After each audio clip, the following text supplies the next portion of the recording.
Tignan mo, ICC, nanawagan sila na, kayo dyan sa Pilipinas, baka naman, okay, mayroong testimonya laban kay Pangulong Duterte na talagang siya ay nag-utos na gurgurin, ganyan-ganyan. Di ba? Gusto kasi nilang hanapin ng ICC yung chain of command na tinatawag na inutos ni Duterte na gurgurin. Kasi kahit sinabi ni Pangulong Duterte, di ba? Remember, si Pangulong Duterte nung nasa Senado, na sinabi niya na dami kong ma'am, ang dami kong ginurgur. Ay, tignan mo, di ba, ganon si Pangulong Duterte, nagsasalta ng mga joke. Nagdami ko naman ng... Ganon siya, hindi kasi pwedeng gamitin yun okay, ng ICC. Mga kababayan, kaya naghahanap sila ngayon ng taong, sa PNP, ang ICC, na magtestigo laban kay PRRD. So, eto ngayon, ang nilalaban natin, dahil kung ikukumpara mo, syempre hindi perfect si PRRD, pero hindi siya katulad ni Bangag na halos ubusin nila ang kaba ng bayan at here and there. Ang mga adiktos nagsibalikan na dahil mismo ang presidente ninyo ay adik at ang first lady nyo ay adik.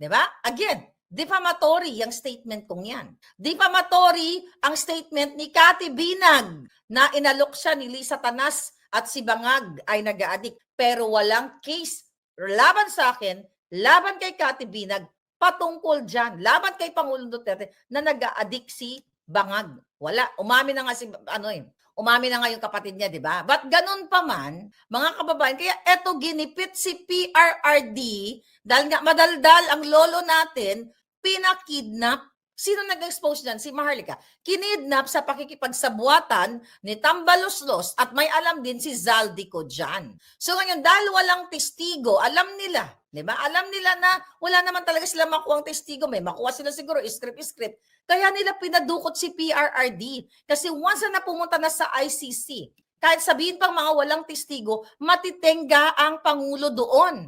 Ayaw nga bigyan ng interim release, di ba? Ayaw nila bigyan ng interim release. So ngayon, etong panawagan nila na, dapat may may magtitestigo, ganyan-ganyan.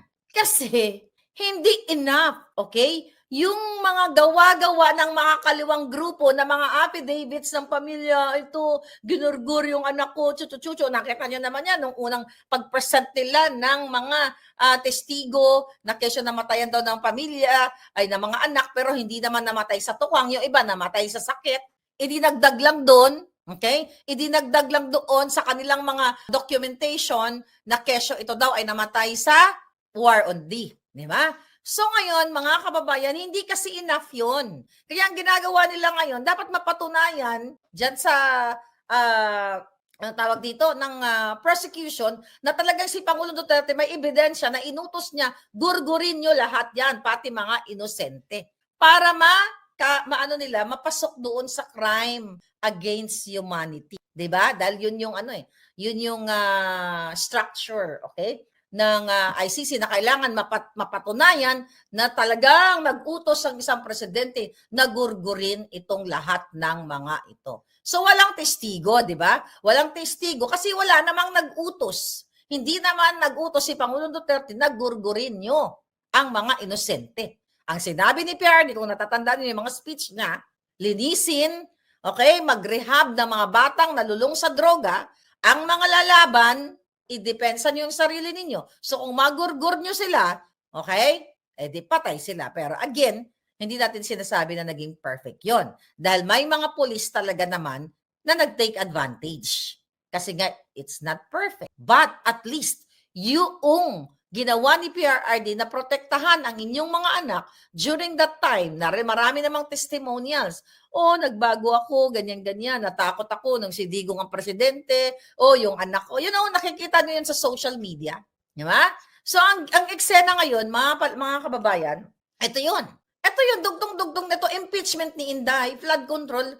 Ang sabi ko nga, bottom line, Duterte pa rin ang babagsakan yan. Kasi gusto talaga nilang burahin sa mapa ang mga Duterte, sa mapa ng politika. Kasi mga kababayan, ang pinakamalungkot dito, kahit wala pang mga testigo ng mga pulis na makuha nila, na bayaran nila, ang purpose talaga ng Bangag, okay? Ni Trillanes, ang na yan, na nakikipagsabuatan ay matenga si PRRD sa loob ng ICC. Yan ang purpose niyan. Alam nila, okay? Alam nila na hindi pinag-utos ni PRRD na i-wipe out o gurgurin lahat ng mga taong inosente na trip-trip lang. So yun ang ginawang pagtatraidor kay PRRD. Ipakidnap kasi alam nilang napakalakas ni PRRD even now. Di mo nga, nanalo, di ba? Sa Davao, di ba? Kasi kailangan matanggal si Duterte. Kaso powerful pa rin ang mga Duterte. When I say powerful, popular pa rin si Inday Sara. Hindi umubra ang pagkidnap kay PRRD. Siguro sa loob ng mga hindi umubra. Si Sara namamayagpag pa rin. Si Bangag, bagsak ang rating, pati cabinet secretaries. O sige, plan B nila, di ba? I-disqualify si Inday Sara o gurgurin. At sinabi naman ni Inday Sara yan, di ba? Pilayin lahat ng mga sumusuporta kay Pangulong Duterte, pilayin lalo na si Inday Sara. Kumbaga, kahit even though walang makuha sila ngayon, testigo, talo pa rin ang PRRD. Bakit? Hindi naman siya palalabasin eh. Dahil, ano ang sinasabi nila? Anong sinasabi dito ng ICC? Kasi si PRRD ay, pwede pa rin makapag-interfere, pwede pa rin tumakas, may kakayahan pa daw na tumakas, pwede pa rin magkaroon ng influensya dahil malakas pa rin daw si PRRD, as a former president.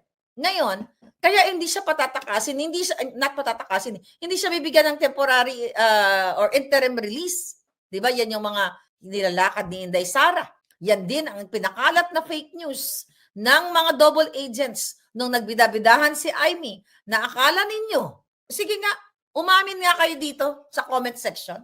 Sino sa inyo ang nadenggoy ng Team Alpotera, ng Team Double Agents, na nung pumunta si Amy sa The Hague, sinampal ko siya ng salita kung adik ang kapatid niya, which is totoo naman. Kita mo, Amy, na pinaniwala kayo na si Amy ang bringer of hope para maiuwi si Pangulong Duterte. Di ba fake news kayo? Hindi pa ba kayo nadala?